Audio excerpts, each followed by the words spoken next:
is more important than foresight, deal-making, or recruiting top-notch teams. Entrepreneurs don't need unique ideas and venture funding. Rather, they must be able to adapt quickly to changing business conditions. Maybe that sounds radical, or more like common sense, but it's easy to forget and overlook, especially for eager entrepreneurs in the thick of starting their own company. That was me in 2002, when I came across a small book summarizing a Harvard study about why so many small businesses fail. The book highlighted a lot of reasonable advice, like the importance of knowing your industry, being able to identify the competition, doing what you love, and the value of being well capitalized. I devoured every word in the many case studies, but my first-hand experience was about to refute all the conclusions of those Harvard academics. I was about to discover that knowledge of your industry or even of your competition is not important, because the day you start your company is the day it changes.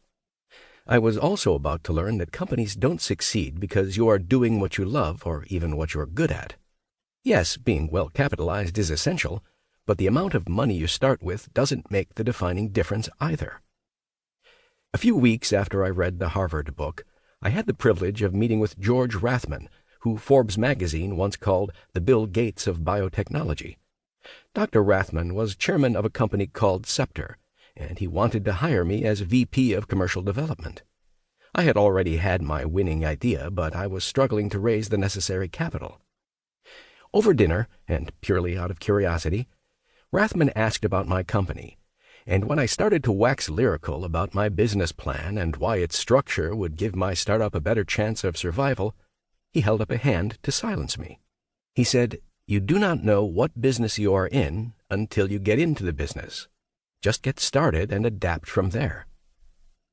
It is the best piece of advice I have ever gotten. Soon after, we agreed to a mutually beneficial arrangement. I worked 2 days a week for Scepter, and for the other 3 days, I used the same office for free to execute my winning idea. Sadly, George Rathman passed away in 2012 at the age of 84, but I can hear his voice in my head every time I meet a potential entrepreneur wielding a 100-page business plan. The secret to success isn't in the plan. It's in the person holding it. Part 1. Starting. The Global Pioneering Spirit. "Begin at the beginning," the king said very gravely, "and go on till you come to the end. Then stop." Lewis Carroll, Alice's Adventures in Wonderland.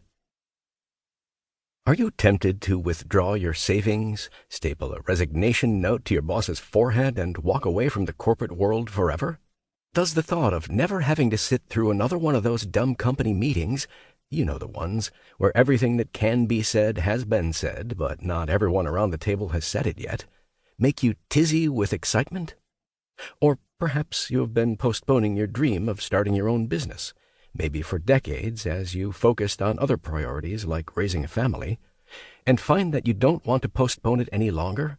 Maybe the kids have flown the nest, you are at a loose end, and you desire to fulfill the potential you've always known you have.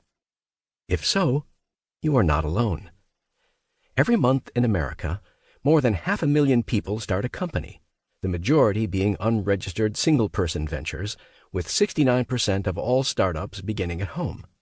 In 2018, however, 670,000 new companies were registered in the United States alone.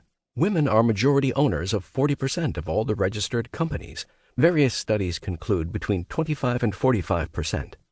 Further, according to a 2014 University of Phoenix Business School survey, some 39% of employees hope to own their own business.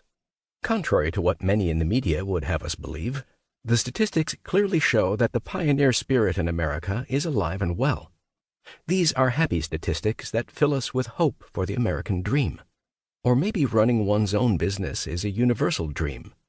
According to research, more than 50 million new businesses are started globally every year. Of course, numbers per country vary widely, and getting an accurate number is a bit of a lottery. Iceland was home to about 8,000 new businesses, and India to about 85 million startups. Tel Aviv's startup ecosystem is one of the most highly developed in the world. Israel has more startups per capita than any other country. and its startups. To keep listening to this audiobook, I've left you a link in the description so you can do it at no cost thanks to Audible's 30-day free trial.